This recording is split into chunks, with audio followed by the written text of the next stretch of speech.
So we've got a few wonderful people from Every Texan who's going to be joining us. And so we have Lynn Cowles and Jaime Puente from Every Texan.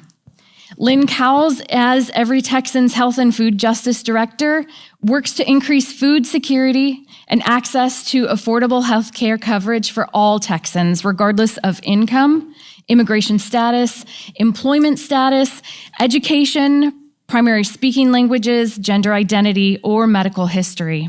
She's a community health worker and a subject matter expert in Affordable Health Care Act, Texas health programs and policies, health education, and health communications.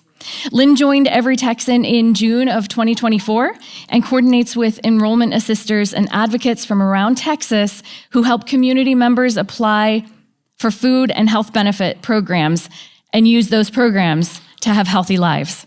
We also have Jaime Puente, who oversees Every Texan's work on education, workforce development, and job quality. And before joining Every Texan, Jaime served 3 sessions. I apologize, it's Jaime. I apologize. He served 3 sessions as legislative director for 2 members of the House of Representatives, Dr. Alma Allen and Representative Ann Johnson. He also served for 1 review cycle at the Texas Sunset Advisory Commission, where he worked on the reports for the Department of Licensing and Regulation, as well as the Commission on Jail Standards.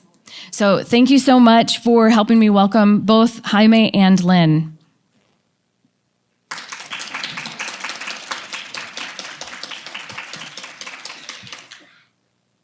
Lynn, feel free, go ahead and share your screen if you'd like. Yeah, thanks, Heather. Can I do a tiny intro? Yes, please.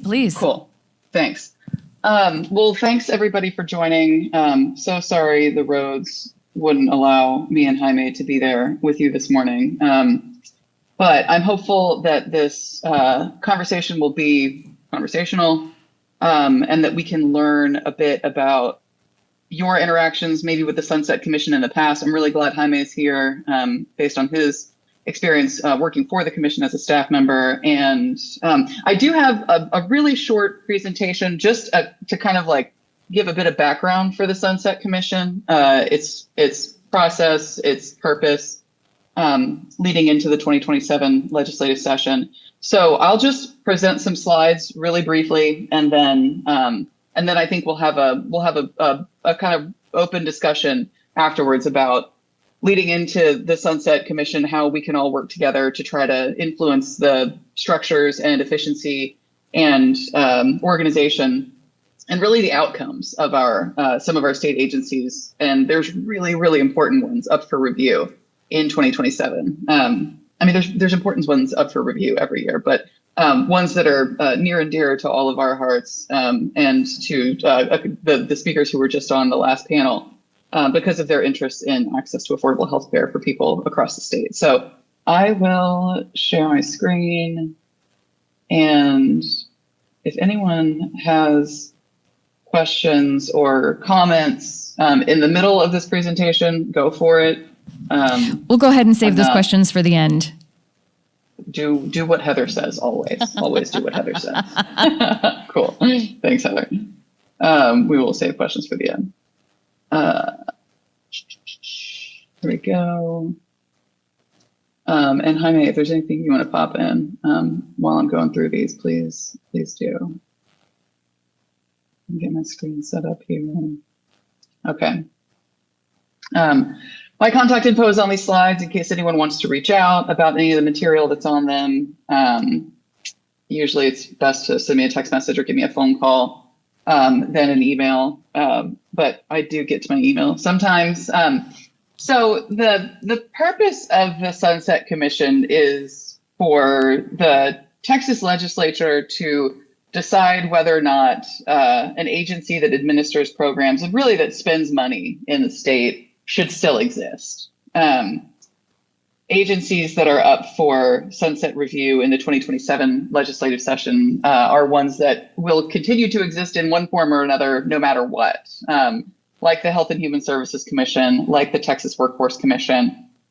These are agencies that that run programs that are obligated by Texas statute to exist and to serve the people of Texas. And so their non-existence is impossible, but their structure could change due to the sunset process, which we'll talk about here today.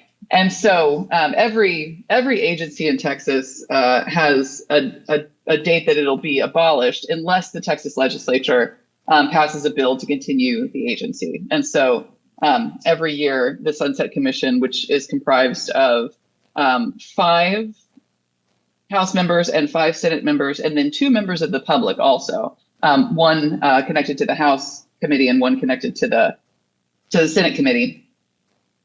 Those folks come together and make recommendations that then they pass on to the entire legislative body. And then the entire legislative body during the regular session decides how to amend the recommendations of those commission members, or just pass them outright, and then determine the structure and functions of our agencies for the next 12 years. Generally, agencies will go through the sunset process every 12 years.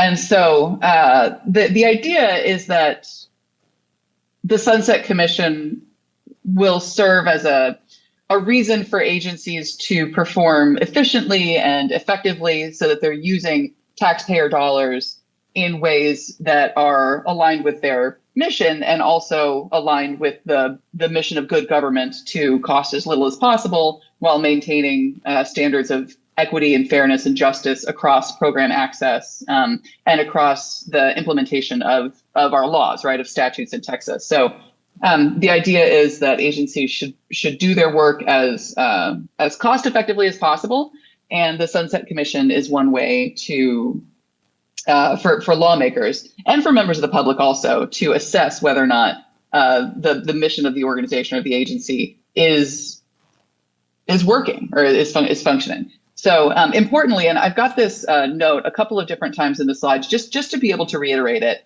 The commission considers whether or not agencies are complying with statute and to what extent that compliance is efficient and not wasting taxpayer money, right?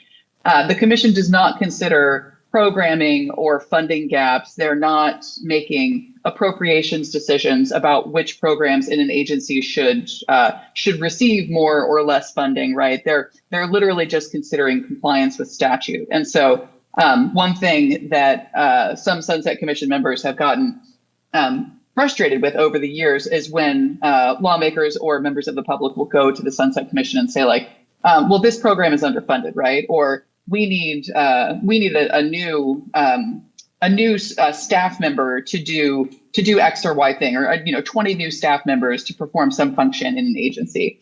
And so those are not decisions that the Sunset Commission can make. What the Sunset Commission can do is recommend that current staff members focus some of their attention on a program or a report or a set of guidelines or something that is already in statute for a program or for an incentive or a law basically that already exists, or a body. So importantly, compliance with statute is the main focus of the Sunset Commission and not like program funding or appropriations. I'll jump in here, Lynn, just to add on that the Sunset Commission is fairly unique across 50 states. Texas is one of only a few states that has a Sunset Commission that does the work in the way that it does, that looks at agencies and goes and does kind of a holistic review of both the operations of the agency, how the agency uses state dollars and expends those state dollars to affect its mission, right? And I think that to your point, Lynn, it's really important, and I'll just reiterate that sunset reviews and sunset bills that come out of those reviews are not intended to create policy. They are intended to review the mandates of the legislature on an agency and then determine whether or not that agency is conducting itself in an efficient and effective manner to complete those tasks that the legislature has given them. And so it's a very, very narrow focused review of the agency and what it does and how it does its job, to do not necessarily what those of us who think the agency should be doing per se, as Lynn said, but what the legislature has tasked the agency to do in statute. Thanks, Jaime.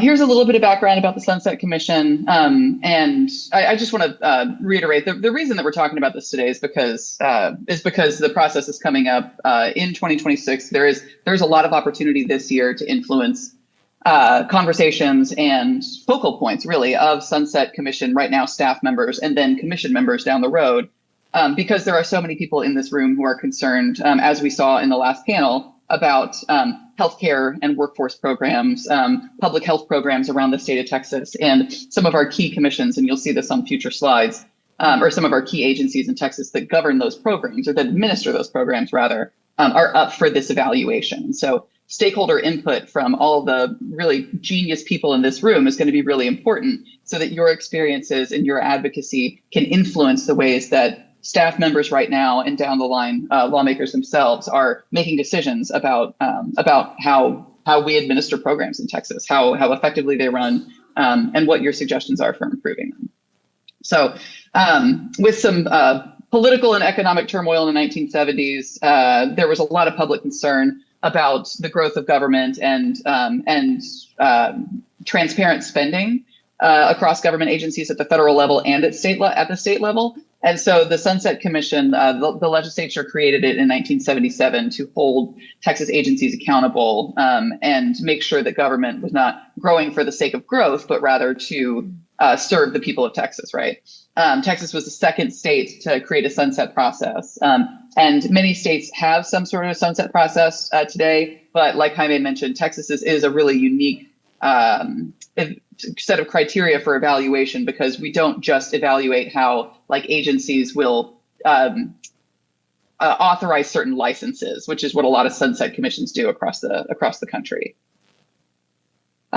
This is our list of sunsetting agencies for 2027. I will say that although this list looks really big, and it is, because a lot of these are huge agencies and departments, there are 34 agencies sunsetting in 2029. So all of those lists are available on the Sunset Commission website. All of these links here go to that website. I'll share these slides out with Heather afterwards, who can add them to program documents and whatnot for the legislative event happening here.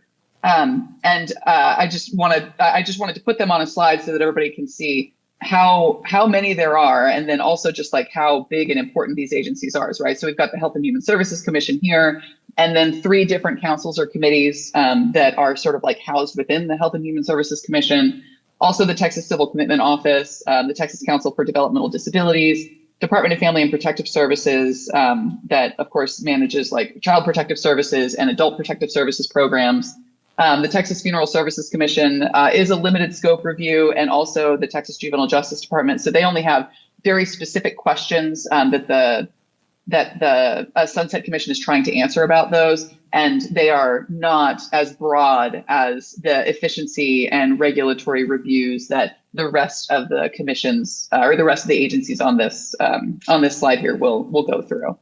The Texas Health Services Authority, their job is to create a health information exchange in Texas. The Department of State Health Services, of course, mostly focused on public health initiatives, vaccinations, maternal mortality, of course, also came up a lot in our last panel, of course, with Representative Howard. And then the Texas Workforce Commission, very important, connected to some of the community college and workforce issues that we heard about in our last panel as well. So here's a big list, and each of the links in this slide here goes to the the self-report that each of these agencies submitted already to the Sunset Commission back in, I think it was October or November of last year. And we'll go through the process and where we are in the process here right now. So the first things that we've done are steps 1 and 2. So agencies already prepared and issued self-reports. So these are, in some cases 80 pages long, depending on if it's a smaller committee or a smaller commission. to like a mammoth, like 1,200 page self-report from the Health and Human Services Commission to the Sunset Commission on their own history and functioning and their own assessment of their abilities to be effective and efficient in their administration of taxpayer dollars, right? So those self-reports do, I mean, they, like I said, HHSC's is 1,200 pages long. But they do, and I have a link here in these slides, they do have sections in each report, like all the reports are standardized. And they're standardized so that each commission has, again, like that very specific list of questions that it has to answer. And they're standardized so that people who are, community members and lawmakers who are reviewing them have certain sections that every single commission has to basically like respond to.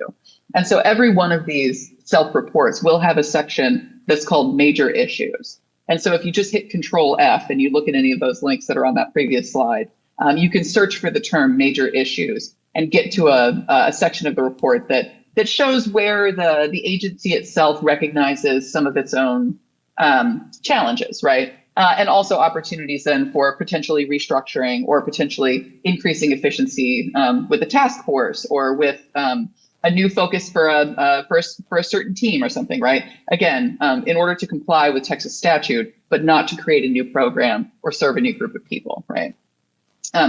So those self-reports are already released, and they were released last year. And then also completed is the process where stakeholders can submit survey responses to the Sunset Commission on their own areas of expertise relating to those sunsetting agencies. So that was also in the fall of last year. Now, just because that survey process is completed does not mean that people in this room right now or anybody else really across the state of Texas can't call the Sunset Commission or send them an email and say, hey, I have insights on,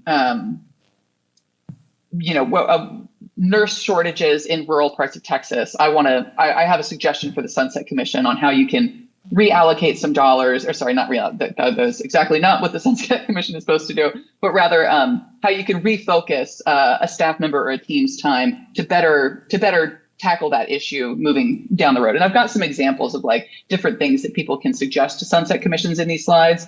But that is all just to say that there is still the entire year 2026 that we'll be able to talk with Sunset Commission staff, and then when they get announced, with Sunset Commission members, lawmakers, once we know who they are, so that we can talk to them about our concerns also.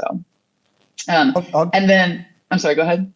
Yeah, no, I'll just jump in here and say that, one of the things like right now, as you're reaching out to Sunset Commission staff and thinking about like ways to interact with the drafting of the Sunset report, right now is a moment when most, like especially for this particular, the Health and Human Services Commission report, that's already been going on. That's been in the process for a few months now. So by now, the team working on that report has most likely identified the big issues that they're going to be writing about, like big buckets. And so when you'll see the way Lynn talked about, like there's major issues that agencies bring to light themselves and say, we need the Sunset report to help us fix this, right? Like we need, our agency needs this to work better. Well, the staff would have taken, okay, they take those major issues and then they find their own issues and determine what they're going to be working on or writing on in several large buckets. And so one of the things that could be beneficial to you as you start having these conversations, or if you do have conversations with Sunset staff, with legislative staff, is to think about like what are the big buckets that they're tackling for this particular report, so you can target and tailor your comments to the structure that they're working in already. Thanks, Jaime. Yeah, really good point. And then importantly also, public input at these stages is confidential. So if anybody meets with Sunset Commission staff, or if you filled out that survey and sent it in to Sunset Commission staff members are the only people who will see that public input. So there is also an opportunity, depending on which agencies you work with, which staff members you work with in which agencies, or if you just like have any kind of like people who you're well networked with and if you have a criticism, honestly, that is related to their work, then you can share those with Sunset Commission staff now before the public hearings take place, when you might not feel as autonomous or as comfortable making those statements out loud in public. So those things are happening right now. And then hopefully by the end of February, I've also heard early March at this point, commission staff are going to release the staff reports that Jaime mentioned just a minute ago. So these are the staff assessments of each agency by considering the self-report that the agency produced, and then also all of the stakeholder input that they've been talking with people about and reviewing and putting in context with the agency's own self-report for the last few months. So this is going to be a really, really big moment when we see these staff reports that say, like, all right, well, these are the things that HHSC identified, and then these are the things that we identified and talked with the Sunset staff about, and these are the things that those Sunset staff are recommending to the commission, to lawmakers, that they take up as issues for consideration, and perhaps, consolidation or breaking apart agencies or moving different divisions within agencies around. And again, we can talk more about what that could look like moving forward, but the staff reports will be released by the Sunset Commission around late February, early March of this year. So be on the lookout for those. And you can, if you go to the Sunset Commission website, which is also linked here at the top of these slides, you can sign up for email updates so that you can get notified when the different steps of the commission process move forward. And then the second step, or the second broad step, I guess, really, is the public hearings, right? At some point in the spring of 2026, the commission will announce its members for the 2027 legislative session. We don't have those yet, so we only know 4 of the commission members right now who are going to for sure be on the committee moving forward. So there are 6 who we don't know, and then we also don't know who our 2 members of the public are for both House and Senate. So once those get announced, we'll also all have a lot of research to do about the things that are important to those lawmakers. And I'll show you a slide later on that has just some kind of basic info about the demographics of one of our Sunset Commission members, Keith Bell, who has a large proportion of people in his district who are on Medicaid. And so if he hasn't thought a lot about Medicaid before, the Sunset Commission would be a really important moment for him to think about how he can serve his constituents. Because the Health and Human Services Commission is so important in the administration of Medicaid, in which there are more children, seniors, and adults with disabilities in his district than there are average across Texas. So that's just an example. So, and then in the fall of 2026, the commission will hold public hearings for each of the sunsetting agencies. And this is another opportunity for input from stakeholders and from other lawmakers and experts around the state, from doctors, from people who are using Medicaid or SNAP food stamps, from people who are concerned with healthcare shortages in rural parts of the state or with reproductive issues, right? So all of those issues are ones that members of the public can bring to the Sunset Commission during these hearings also. We don't have a schedule for that yet, but we will hopefully by summertime. And let me see here. I have gone too far. Sorry. There we go. While you're doing that, Lynn, I'll just add that, you will want to sign up for updates from the Sunset Commission itself, because many of the meetings, many of the public hearings are not traditionally posted in the same way that you've seen other legislative committee hearings get posted, like through TLO and through your TLO, which is a Texas Legislature online account alerts. You'll actually have to go and sign up for alerts, email alerts from the Texas Sunset Commission to get some of these notices on the committee hearings. They will pop up on TLO, but you might not be able to get them in the same way that you get, say, the House Committee on Public Health hearings, right? No hearing notices. So be sure to sign up for the alerts directly on the sunset.texas.gov website. Thanks, Jaime. Good call. And then just the last stage in the process is the actual passing of the Sunset Commission's bill, right? And so that would make it into law how the efficiency and transparency and accountability standards and changes that the commission recommends to the legislature and the legislature takes up and passes or amends, right? That's the eventual law that becomes part of Texas statute for how the organizations will restructure or remain the same. And so stakeholders can also testify during legislative hearings about that bill, that big bill that would that eventually like collects all of the recommendations from the Sunset Commission, and that will happen during the legislative session. Jaime, what in your experience, like from what I've heard, is like maybe like around March they'll start considering some of the guidance from the Sunset Commission, and then it has to be wrapped up by the end of session, of course. So the process, the process to get a bill drafted usually starts around the time that the commission votes on the final recommendations.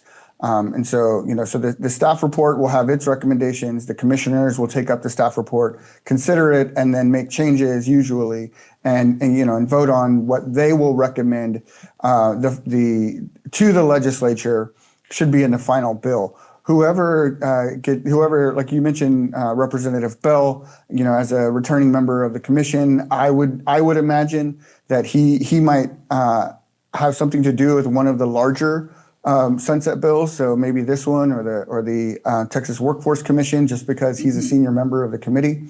But let's say he does take this on.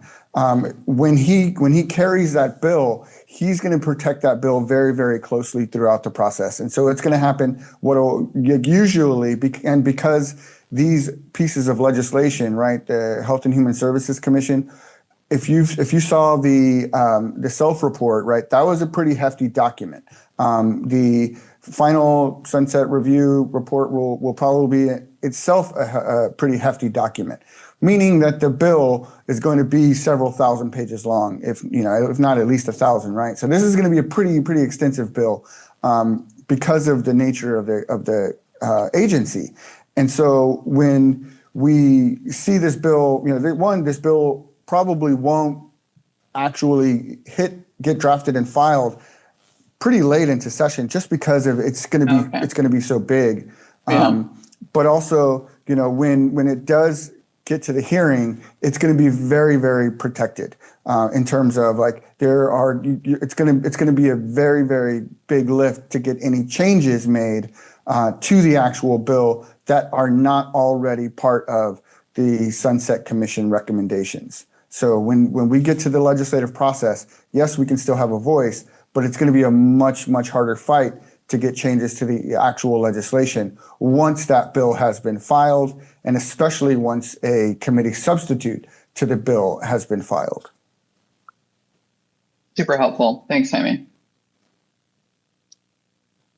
All right. So just as an example, I wanted to just review really briefly the sunsetting of the Health and Human Services Commission in 2015.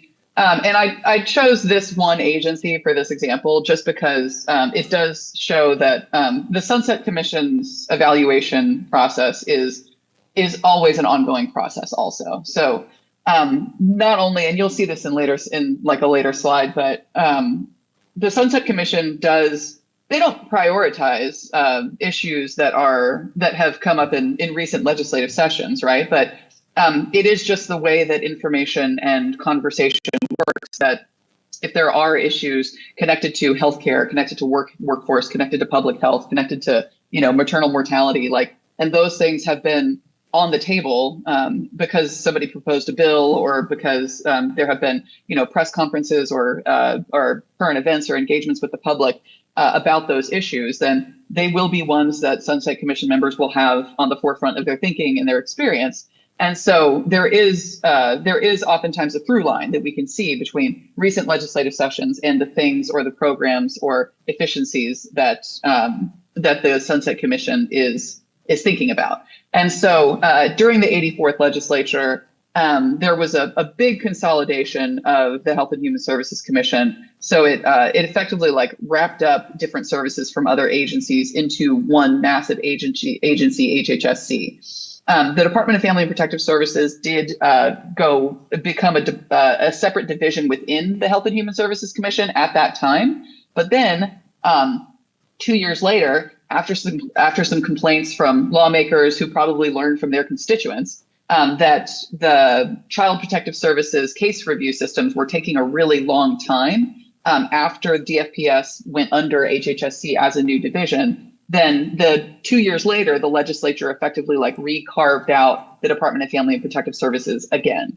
And so this is all to say that like the things that the Health and Human Services, the things that the Sunset Commission does, while they are like standalone in terms of the specific legislative session and the bill that comes out of it, they do, of course, they're influenced by the topics and the issues and the policies that are influential to people during previous legislative sessions. And then also there is always the opportunity for lawmakers to make changes to what the Sunset Commission does afterwards. So that's just a heads up. And then I included here that the 2014 Sunset Evaluation just includes a note about like how effective it was when the Health and Human Services Commission consolidated in that 2015 legislative session. And then, of course, you know, like the breakout of DFPS afterwards suggests that it maybe wasn't as effective, of course, as the agency planned on. So all of these things, like I mentioned, are in flux. Whether or not the Sunset Commission bill does the things that you want it to do, there's still a lot of opportunity for continuing to advocate in years to come in future legislative sessions. So just to get through these slides, because I know we're already at, I think, like 11:15, these are some potential desired outcomes from stakeholders, right? So in general, one comment that the Sunset Commission gets across all agencies is that members of advocacy organizations, policy organizations, and then also just members of the community do appreciate more effective communication and like active collaboration, or I would say actionable collaboration with agency staff. So sometimes agencies can seem like black holes, right?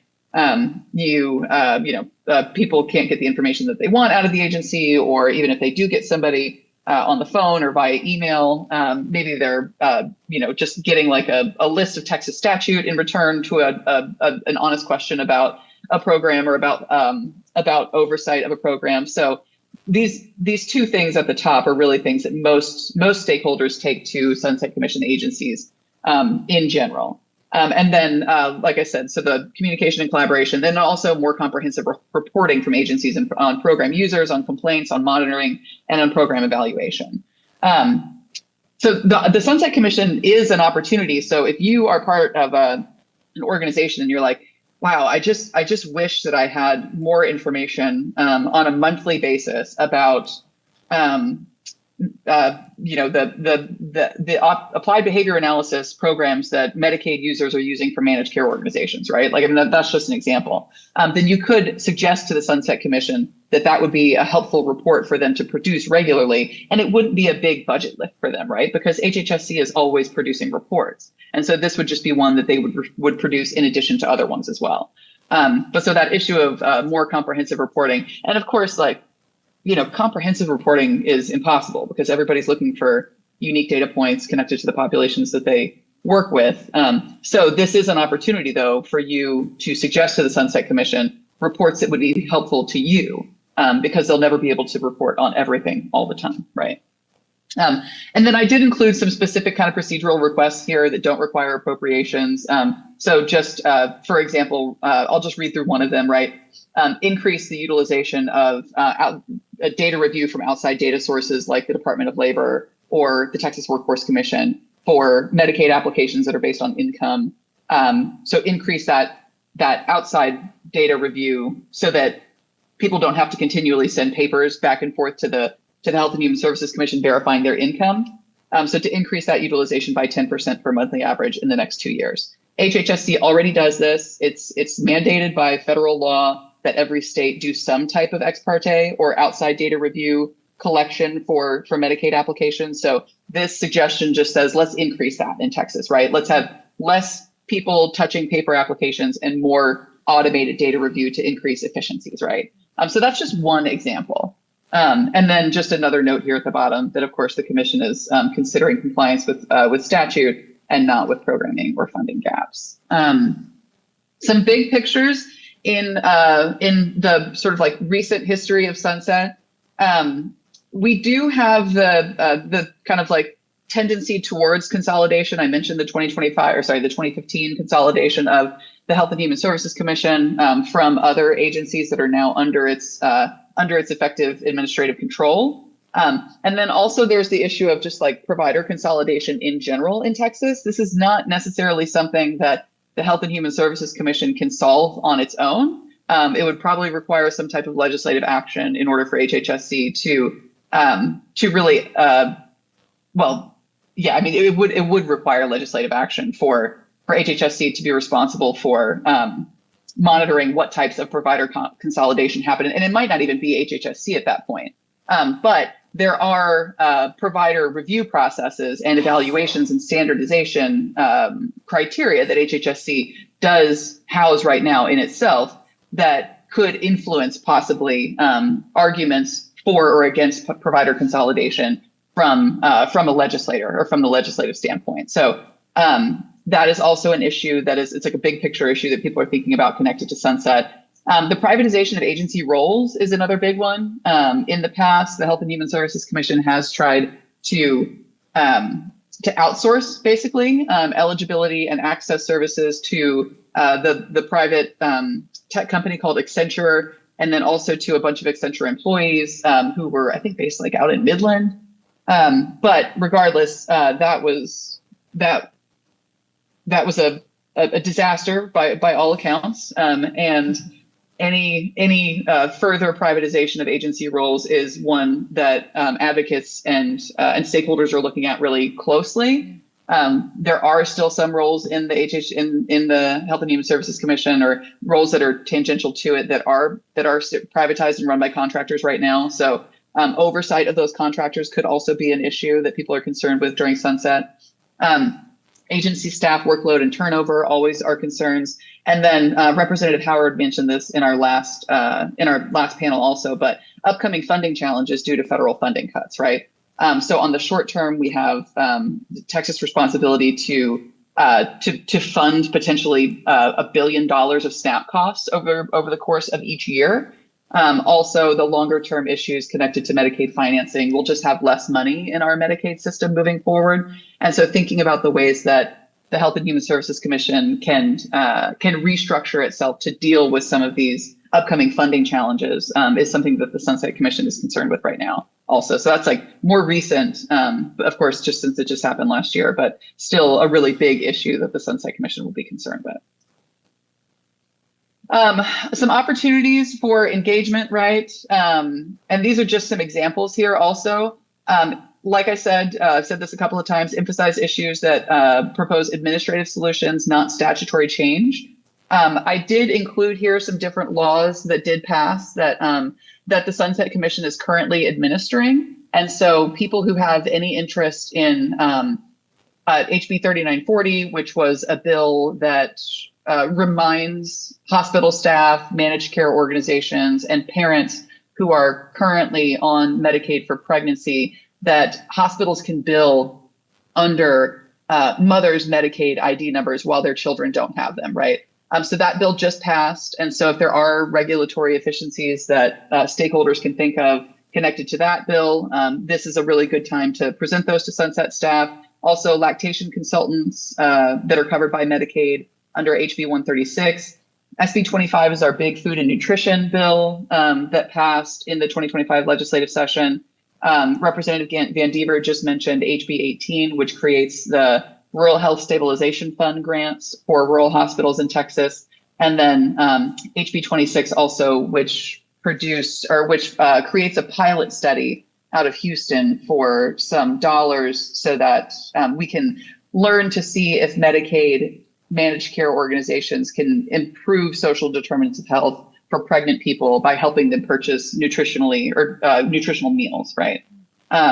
And then, of course, at the federal level, there is the Rural Health Transformation Fund which is part of HR1 or the One Big Beautiful Bill Act that passed in July of last year, that the state of Texas is going to receive $280 million per year, potentially for 5 years, to better shore up our rural health system, since there will be so much less money flowing through our healthcare systems in Texas due to Medicaid and SNAP budget cuts in HR1. And then also, if there are issues that agents or that stakeholders are considering that are important to your organizations, then you can bring those up in stakeholder meetings with the Sunset Commission if you see them lacking in their self-reports, right?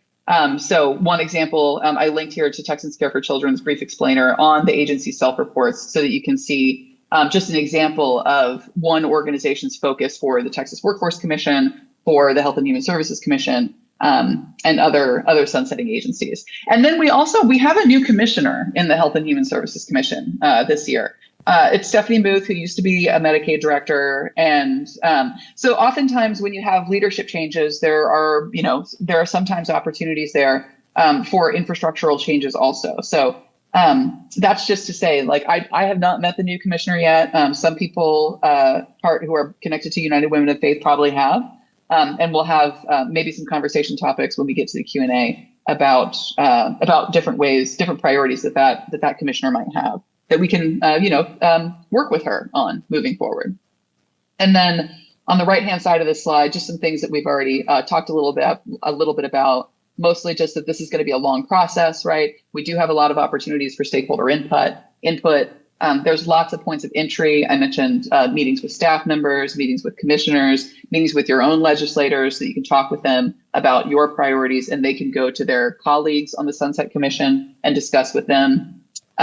Working with local partners will be important, of course, to understand what the needs in your area are, but then also how you can build collective influence, either with your own lawmakers or with commission members.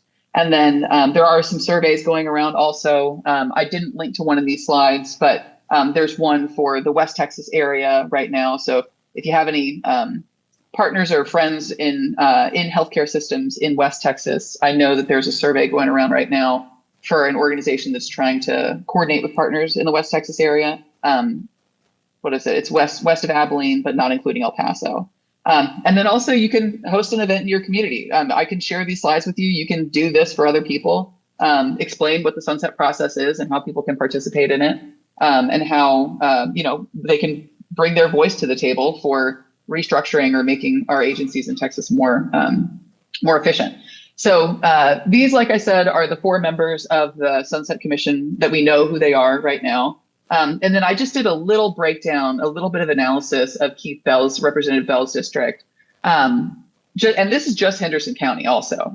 Kaufman County is also in his district, so there'd be a whole different set of data there. But again, there are more children, or the percentages of children on Medicaid, of non-elderly adults who are disabled, or seniors in his area who are on Medicaid, are higher than Texas averages across the board.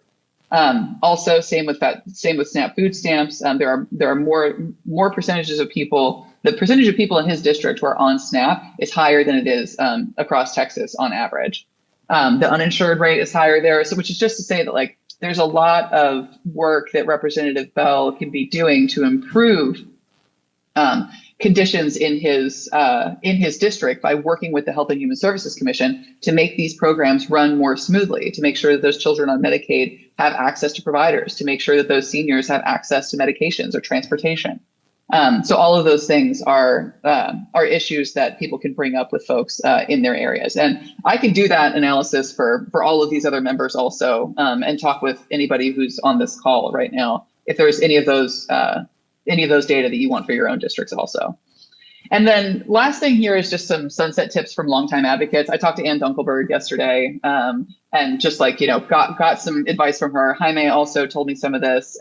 B was really helpful in creating some of this guidance for people. But there's the one that I've already mentioned, right? Focus on administrative shifts, but also get to know committee members, get to know their staff, understand their priorities in their districts, connected to the sunsetting agencies, right? And then Anne actually suggested considering issues that span multiple sunsetting agencies, right?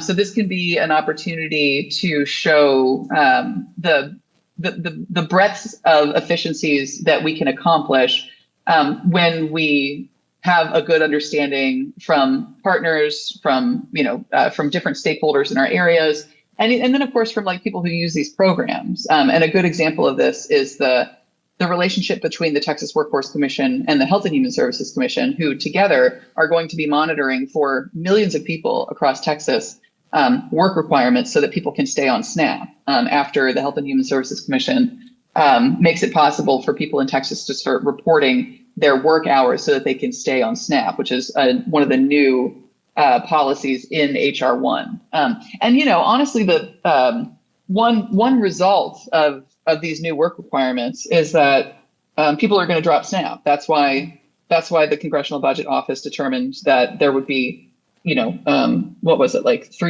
over $300 billion of savings from SNAP around the country. And it's because work requirements lead to people losing access to programs. And so having an efficient process between the Texas Workforce Commission and HHSC is going to help Texans stay on SNAP. I'll just follow up because I think, what Lynn was saying is exactly right. One of the things that especially at the end when she was referring to the committee members and staff, we don't have, we're still waiting on the lieutenant governor and the speaker of the House to appoint their members, right? So the lieutenant governor gets to appoint the Senate members, the speaker of the House gets to appoint the House members, and each of them gets to appoint one public member. And so we're waiting on those appointments. And as we're waiting on those appointments, we do know, however, that this year, last year it was a similar. So those of you who watch the legislative process know that the state budget each session oscillates between, 1 year it's drafted by the House Appropriations Committee, 1 year it's drafted by the Senate Finance Committee. Well, this year, the Sunset Commission runs on a similar process where the chair of the Sunset Commission 1 year, last session, for example, was a House member. This year, it's going to be a Senate member. And usually, historically, the Senate member that is, that's most senior on the committee that's still there is the one who takes up and chairs the committee.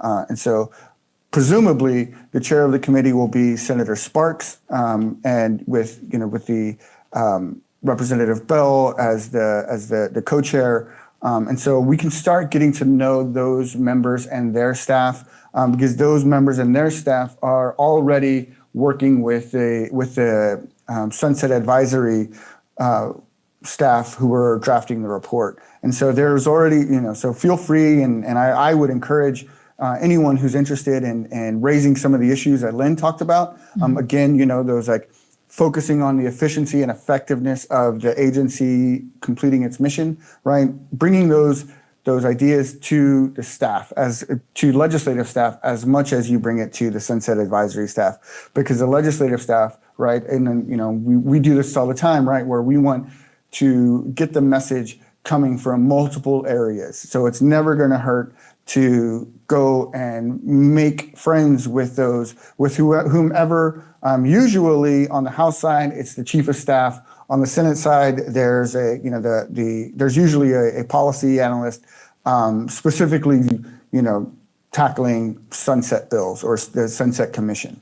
And so, find out who that person is and get to be friends with them. And I think that's going to be one of the most effective ways that we can work with the sunset bills as they are in the process. Wonderful. Thank you so much, Jaime. I appreciate it. Lynn, Thanks, are you able Jaime. to? Perfect. Can you hear me now? All right. So we're going to go ahead and move cool. to some questions. If we've got any questions here in the room. All right. So it does look like we've got one question online. We have a question from online. Are there ever any Democrats appointed? Yeah, there's one Democrat among those three right now. So there will be Democrats on the Sunset Commission. All right. So we've got one here in the room. If we've got somebody. I'm very interested in the Maternal Mortality Morbidity Committee, I believe, was on that list, and had testified along with a couple of at least one other person from our group, about the fact that they have withheld or were refusing to get data to share, and that was a big concern of ours. So if I were interested in this process, what would be the first 1, 2, 3 things that you would suggest I do to start out to dip my toe, I guess, in this process? Yeah, really good question. Thank you for that. I would say go to the self-reports first and see what the agencies are identifying are challenges of the Maternal Mortality Review Committee, and what its objectives are. And then I would say, and I didn't quite hear what you said. I think you said beta. You're trying to get data, or you're trying to get beta? Maybe you said data. Data. Data. Okay, gotcha. So then, there's a couple of things that you could do. I don't know if you've submitted any open records requests already. Have you? No. Okay. So I would say, you could also just, in the meantime, go through the general information gathering process for state agencies, and submit an open records request. And we can follow up afterwards if you want to. One of me and Jaime's co-workers, Amber, used to work for the Health and Human Services Commission, and she is like a whiz with open records requests. She knows all the codes and all the data and the right ways to ask questions, because you don't want to send an open records request to an agency and then get the response like, we don't understand your open records request, because then you just have to do it again 6 weeks later. I'd like to know who you said that person was, but the other thing is they refused to collect the data and analyze it. So that was the biggest concern we had. I'm sorry if you didn't catch that.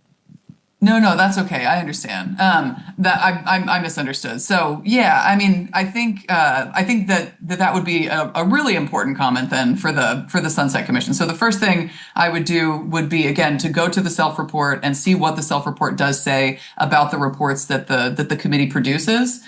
See what the major issues identified with the Maternal Mortality Review Committee are, and then set up a meeting with Sunset staff. I also have a meeting coming up with them on March 3rd. So if you want to share that space with me, or if you can't make it, send your comments with me. I'm happy to take them there.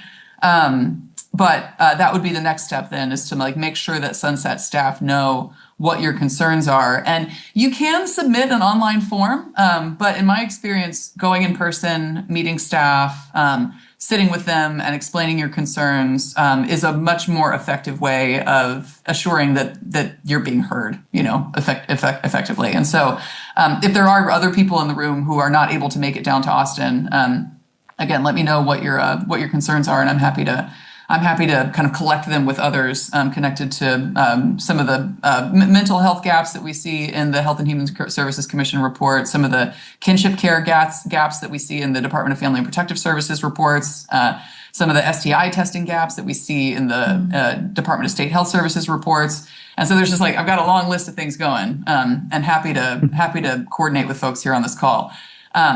So yeah, keep working with partners like Every Texan.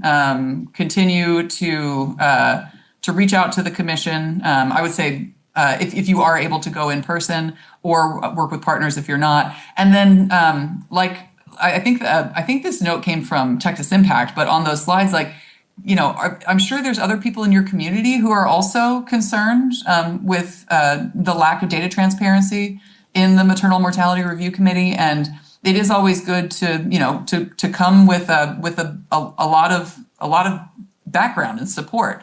And so if you do have other people in your area who could work with you to talk to your lawmaker, who then could take that issue to the Sunset Committee also, like with many things, approaching an issue from multiple angles and making sure that a lot of people are talking about it can make it an effective way to see that change possible. Oh, wonderful. Thank you so much, Lynn. I appreciate that. We do have 2 more questions. We want to honor your time here. We're going to start back here with Scott with an online question, and then we'll move here into the room. That's good, because there's a lot of energy in the chat asking me to make sure that I get these questions answered. So we have a couple that are related to the, hey, online friends, we love you.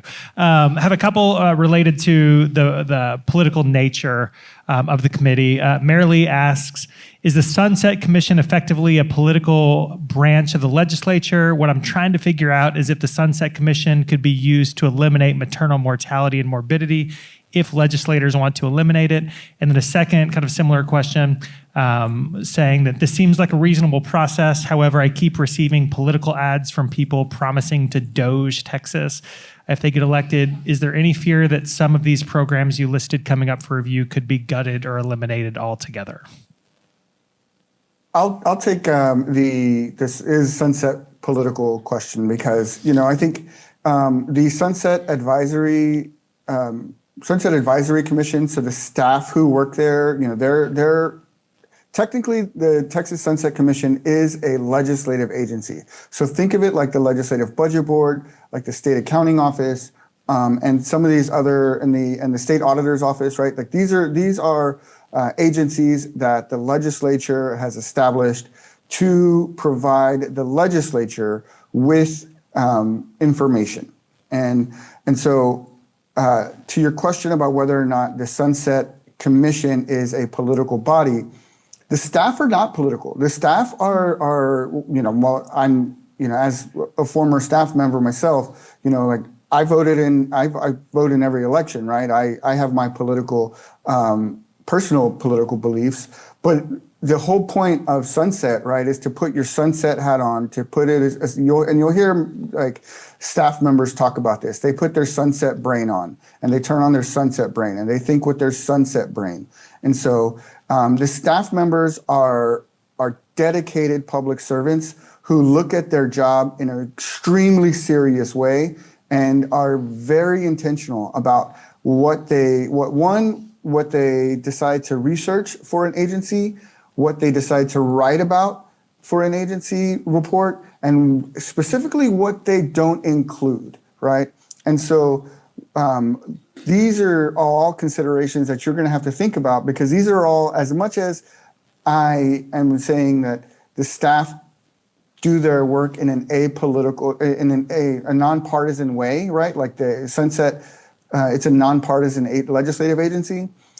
They are governed by people who are acting in a partisan way, right? Like they are the appointees to the Sunset Commission are appointed by the Speaker of the House and the Lieutenant Governor, who are political actors, right? And so while the staff do their best to leave politics out of their work, when it comes to the bill drafting and the legislative process, that is always going to be a political process, just like any other legislative effort is going to be.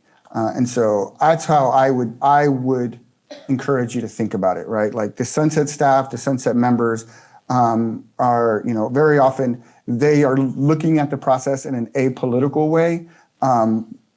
But when it comes to the actual drafting of the bill, to the passing of the bill, that necessarily is a political process. So while somebody, while just thinking about like when I was working for the on the report for the Department of Licensure and Regulation, right? One of our reviews was whether or not we should eliminate the regulation that says only barbers can have a barber pole outside of their establishment.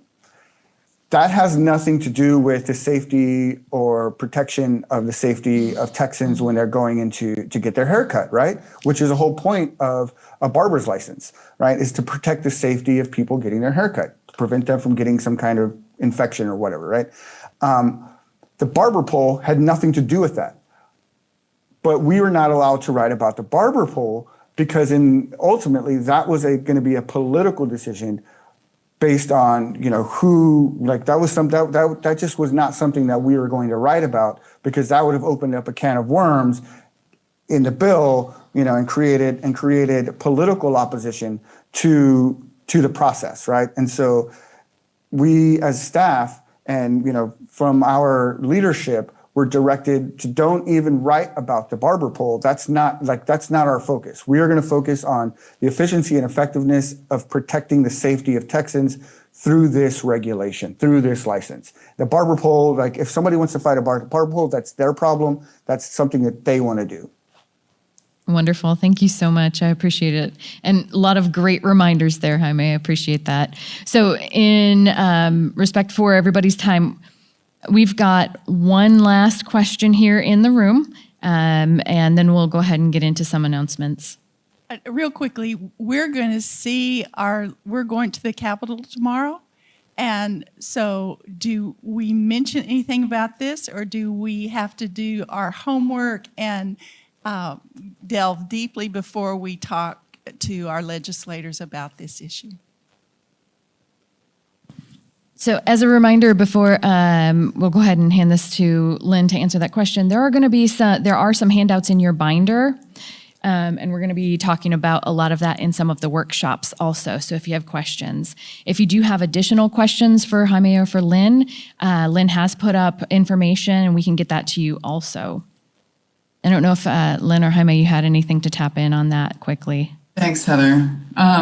Yeah, just real quick. I think, and Jaime, I'd love to get your take too briefly, but I do think it's good to have some background. So if you've got a history of working with people who are using programs that are run by the Health and Human Services Commission, and or are just aware of problems already in the agency that you'd like to see solved, then you have background. If you're on SNAP and you're having problems, like keeping your application up to date because the agency's letters are so confusing, like you have background.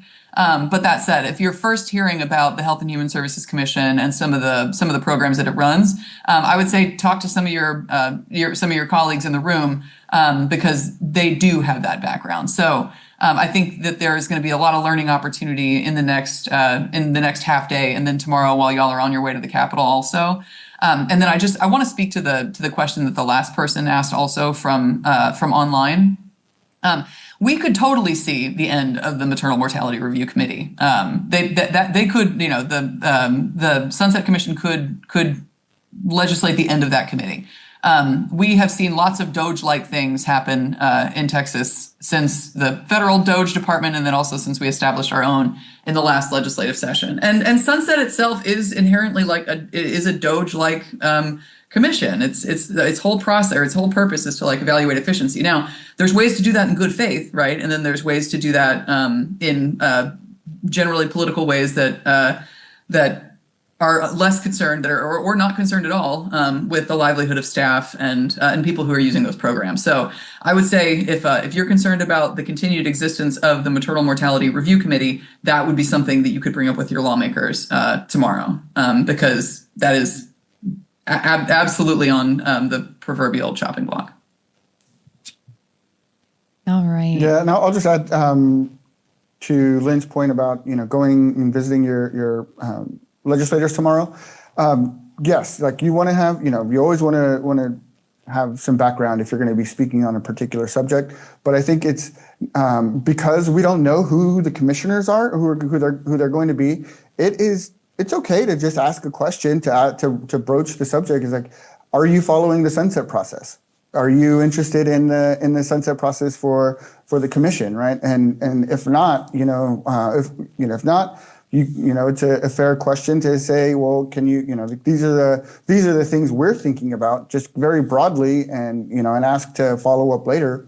But also, if they are following the process, what issues are they thinking about? It's never. I think it's never too early to start that conversation and to really build that rapport with your legislators. Which is reminding me now that Lynn was saying, if you're going to reach out to the Sunset staff, one of the things I want to just throw out there is that they have phones, right? You can reach out to them. You can call the agency and ask to talk to whomever is working that particular report. And you might get a voicemail, but they're really responsive. They're very responsive, and they're tasked with responding to people who reach out to them by phone as well. So if you're more comfortable reaching out that way, I think that's a great way to do it. But thank you all very much for having us, and please reach out. If you can see the little QR code on my screen, please feel free to scan that with your phone and save my contact information so you can follow up with me. Wonderful. Thank you so much. I appreciate both of you for all of the information and education that you've brought for us today. I think I'm going to just make one reminder. Lynn and Jaime have brought a lot of the history and the procedural information, but I'm going to encourage you to remember that when it comes to a practical standpoint, you are the subject matter experts when it comes to your own life. And that's what the Sunset Commission is truly here for, is to get that perspective of the everyday person. So that's something that we want to make sure that you understand and focus, that you truly are the subject matter expert when it comes to your own life, and they want to know. So thank you so much again for each and every one of you for being here, for being patient with all of the time. And Lynn and Jaime, you have been wonderful. So if you do have questions, there's handouts in your binder, as well as if you have additional questions, let us know and we will get you in contact with these two. Thank you, Heather. Thanks, everyone.